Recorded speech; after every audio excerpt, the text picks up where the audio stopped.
Hi, this is China Today 2018 series talk number 2. Today we will look at, is China safe? Well, I'm trying to get some data in order to compare. The countries I like to compare is of course China and then the country where I'm living at the moment, Australia. I base the comparison on the data from this particular website. Whether it's correct or not, I don't know. I don't have a first-hand data, but anyway, this is what provided by this particular website. In fact, if you like, you can compare China against USA or any other countries from the same website. This is only a selection of a data set. First of all, let's look at how people feel about safety. It is a perception. It's generally not related to real data. So it's about how you feel. The first question is, do you believe the crime have been increasing in the last 3 years? From the Australian survey, it is about 67% people think in the past 3 years crime have been increasing, whereas only about 50% in China. The next question is, do you feel safe walking alone at night?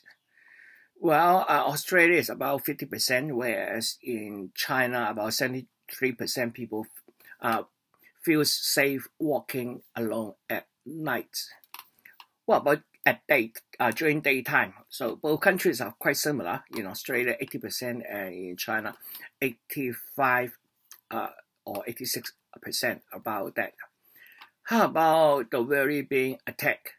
Well, both Australia and China are relatively safe countries. So worry about being attacked is about 39% in Australia and about 24% in China.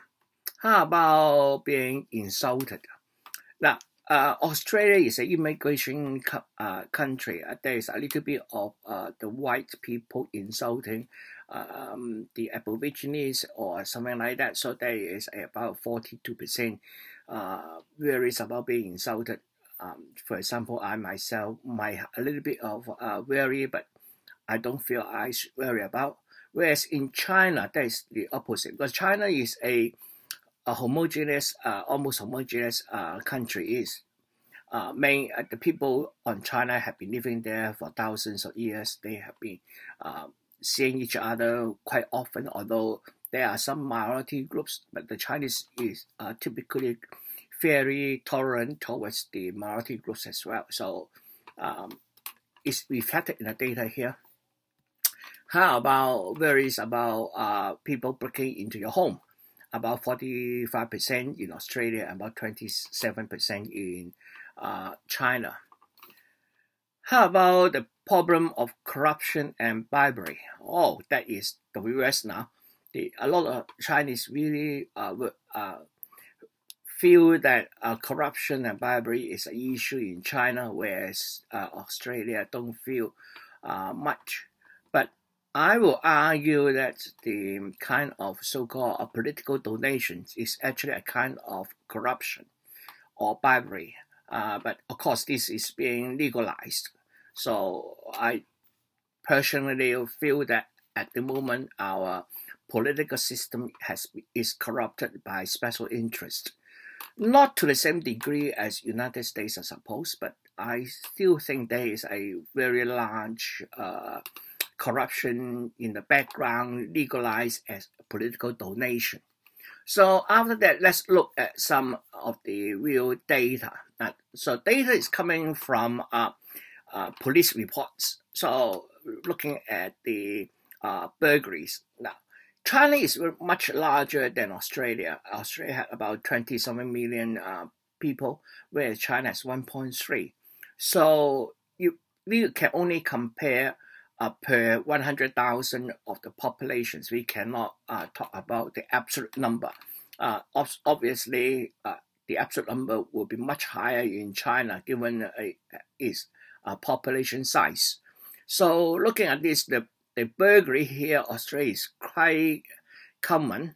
out of 100,000 populations is reported to have about 1,500 something, whereas only 91 in China. How about the use of the so-called entertainment drug? Well, China has a very low tolerance towards opium in particular. Chinese has suffered from the Opium War, and this is still very much alive in the memory. So Chinese probably will have a pretty harsh view towards the use of opium, and therefore per capita the use there is much lower compared with that's in Australia. I think the subtitle here is wrong. I copied the wrong subtitle here. So it should be the number of opium use as reported by police. And we also know that during some holidays and Sundays, the overdose of the opium or opium-related drugs is a pretty serious problem for our first aid personnel. Murder rate, about the same, 1.3, 1.2 per 100,000 inhabitants. The reason why this becomes a topic is that the Chinese murder rate actually drops to 0.8 out of 100,000 in 2017, and therefore there's a discussion on the TV, and that's prompted this particular presentation. So the data I'm presenting at the moment is 2014. About the auto theft, stealing from vehicles. Australia have a lot of cars, and so the theft from your car is 436 compared with 35.5. But on the other hand, in China, car is not as popular as in Australia. So there is a ownership problem as well. In our population, for example, in my own home here, I have 3 people living together, me and my wife and my daughter, but we have 2 cars. Whereas I suppose in China, the car ownership will not be as high. So when it divided by the per capita, then obviously Chinese rates is much lower in that sense. In terms of prisoners, it's about the same. Australia about 116 per 100,000 people, whereas it's 119 per 100,000 people. In terms of prisoners, United States actually shooting out of the range. It has much higher per capita prisoners in the world. It is actually the highest. In terms of, sorry, I jumped ahead. In terms of the ratio between male and female, in China, the female prisoners represent 4.4%, whereas in Australia, 6.7%. The HIV infections among drug users, again, in China, that's higher. I think that is another potential problem here. Serious assault. Recently in Australia, we had several terrorist attacks using, just for example, in Melbourne here, there were 2 terrorist attacks using the vehicles. So the terrorist is running a vehicle onto the pedestrians and then hitting somebody, hurting somebody. Whereas the terrorism in China is pretty much under control. Yes, there was some tourism activities in the Xinjiang region, but overall it is under control. So serious assaults is much lower in China.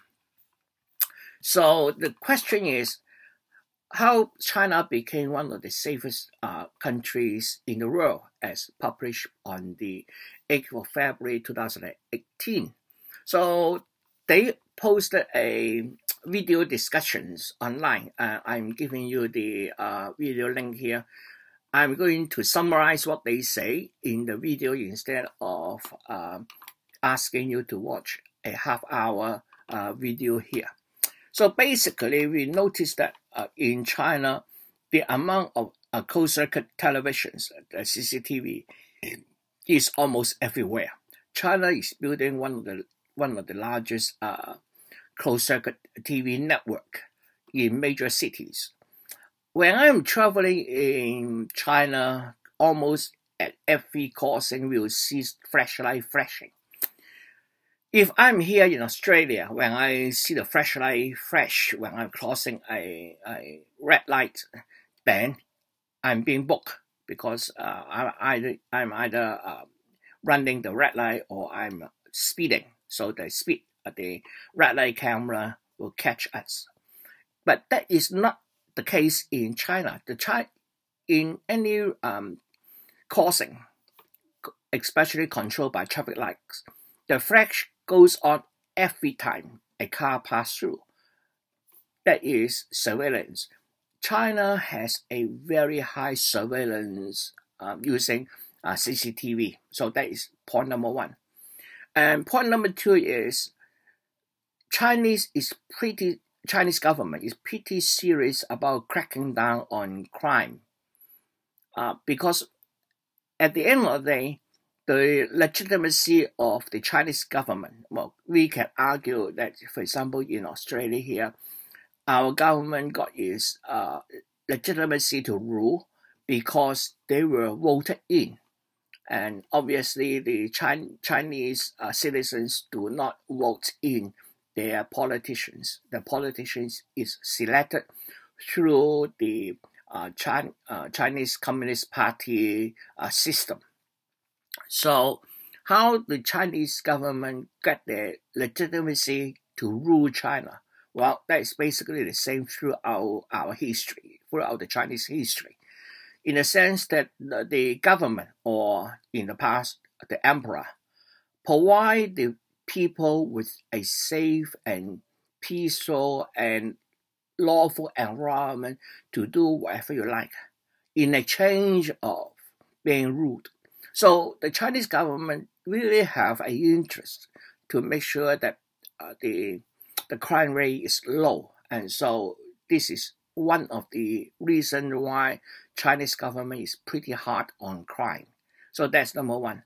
The number two is we know there's a lot of elderly.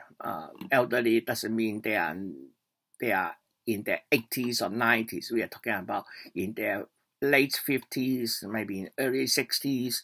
They are still quite active, and they are retired or they may be housewife, and what they like to do.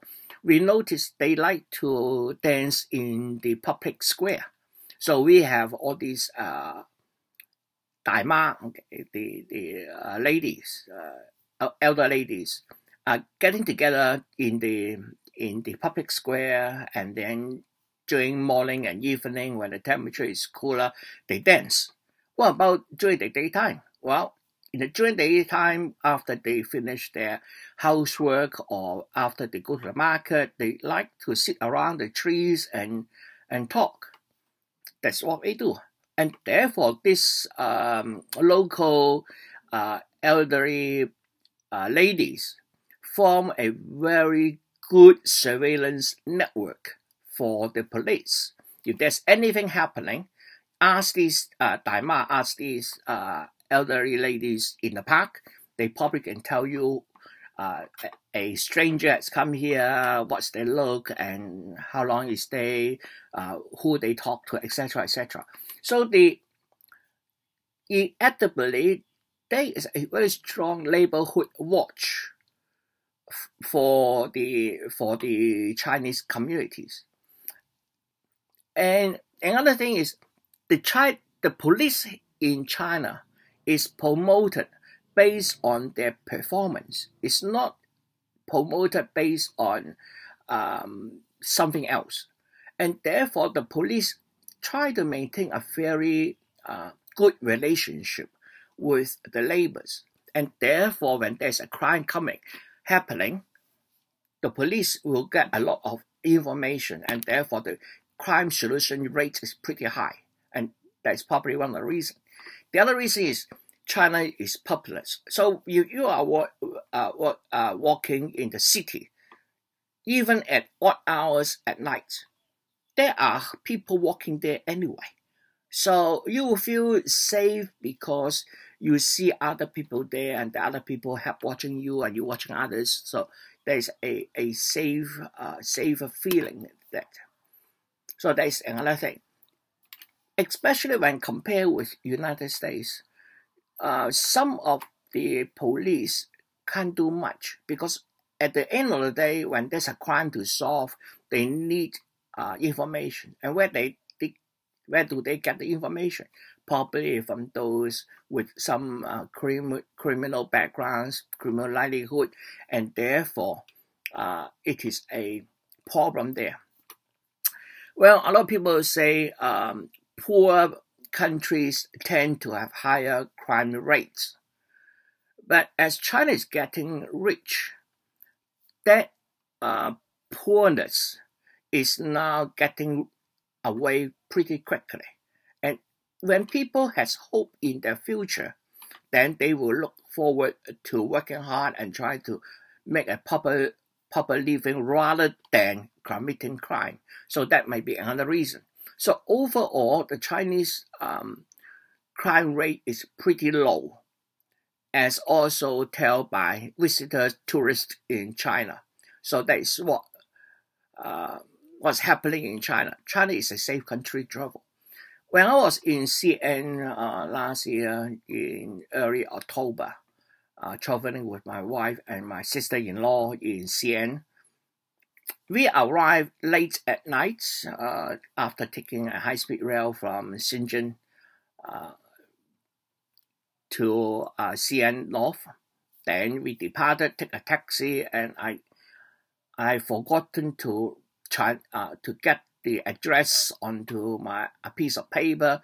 And when I was just arrived there, I don't have internet, and therefore I can't show the taxi driver the